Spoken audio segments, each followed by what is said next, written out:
You were the recipient of the NJCAA Division II Coach of the Year for that spring season. Was that a surprise? It was. Definitely was a surprise. Yeah, I was very, obviously appreciative and happy, but definitely a surprise.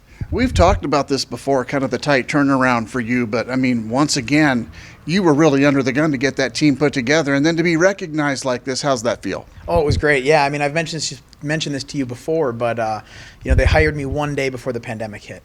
So all the recruiting I did virtually, watching film, coach's word.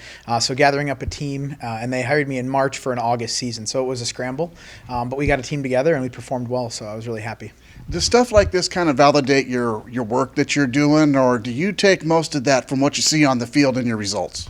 No, I mean, obviously, yeah, that definitely validated the work I did, and the results do as well. Not just in terms of wins and losses, but from what I'm seeing from development from my players. So. Let's talk about this year. Now you're 2-5-2. Is that correct? That's correct. But you have a couple conference wins. So how big are those? And then kind of where's your team right now as you come down this 7-match stretch? Yeah, it's huge. I mean, we're undefeated in conference. We have 2 wins and a tie, and we're playing very, very well. We had some injuries. Some key players were injured early in the season.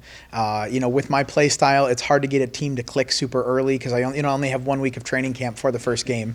Wow. But now we're clicking. We're playing really well. And yeah, I'm those conference wins were huge, and it's boosting the girls' confidence, and we're playing good soccer. Out of all the coaches that I talk to, you really make a big part and a big thing of this style that you play. I mean, talk a little bit about that. I know you have before, but I mean, that takes a little bit to practice that? Yeah, it does. And, unfortunately, the girls that I get are very talented. I have access to a lot of talented athletes and players, but very few of them have ever been trained in this style. I've mentioned to you before that it's the easy way out in soccer is to just kick the ball to your athletes. And so what ends up happening is, these high school coaches, they only get access to their kids for a couple of weeks before they have a season coming up, and they're judged harshly on their performance. So the easy path is let's just kick it to our good players, right? And what ends up happening is you get a lot of players who don't know how to keep the ball. They don't know how to play possession. And then what you get in an arms race where when you come up against a team who has better athletes than your athletes, if you've never done anything but kick it to your athletes, what are you going to do? You're just going to get eaten by the bigger fish, right? And so you got to do something else, and that's my thought.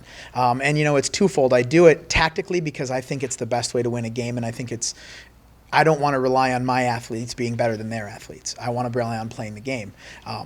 But it's also, for me, I want to develop these players because when I take a player from a JUCO and I send them to a 4-year, I want the 4 years in the area to know that they're getting a package deal. They're getting a well-rounded player who knows how to play the game for real, doesn't just play boot ball, and can actually connect passes and play soccer the way it's meant to be played. Yeah. So. Talk a little bit about the rest of your schedule. You got 7 more. I mean, as you look at that, realistically, how many more wins can you pull together? Oh, I don't, it's always dangerous to talk about. We've played 3 conference opponents. We tied Pratt 0-0. I think we can pull out a win against them.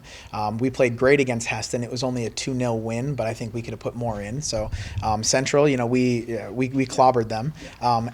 So there are tough teams left. Highland, despite their rough season in the spring, has kind of played well this year.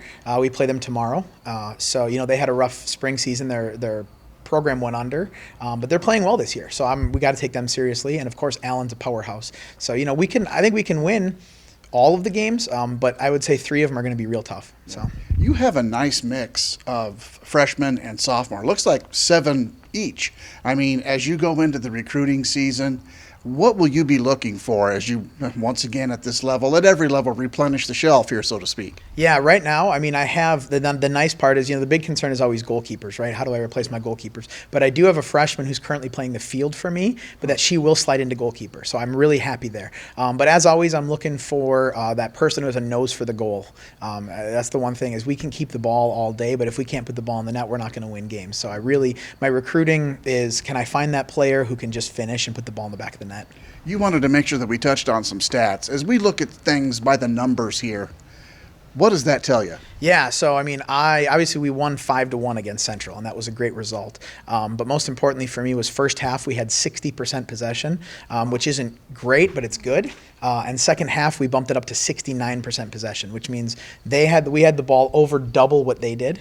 They had 31%, we had 69% possession, and it was an average of 65% overall, which means 65% of the game, my girls had the ball at their feet, which that's what I want. And then it showed in the result. I mean, and our goals weren't flukes. We quite literally just walked the ball into the net 5 times just by keeping the ball and moving it. So, which once again gets back to the fact that you're coaching this possession style of soccer, and now you're really kind of statistically starting to see that. Yeah, yep, that's exactly right. And I don't have a tough training camp in terms of conditioning. We don't do a lot of that. These other schools, I'm sure they do. But one of the beautiful things is at the end of all these games, the teams we play against, they're just dead. Their legs are beat, and my girls are just fine. And it's because we're letting the ball do the work. When you're chasing the ball the whole game, you get tired. So if we just let the ball, there's a saying in Spanish, the ball never gets tired. La pelota nunca se cansa. And so we move the ball and they're chasing us. So a lot of teams have more subs than us, have harder training camps than us. But at the end of 90 minutes, they're dying and my girls are fine. And it's just because we're moving the ball. Well, you can really apply that saying to pretty much every sport. I mean, that is so dead on. Yeah. I thought it was really interesting. You tweeted out that you had gotten that Coach of the Year award. And one of the first things you said is like, hey, I've got some great assistant coaches. Talk a little bit about the role they play and just how big of a part they're into this program. Yeah, I mean, I could not do it without Morgan Anderson. Ed Meitzen is my goalkeeper coach, and he does well. I will be the first one to admit I know nothing about goalkeeping. Really? They're not real soccer players is the joke I always make because they use their hands. So obviously Ed's great, and I need Ed. But Morgan she's the yin to my yang. She fills in all my missing pieces.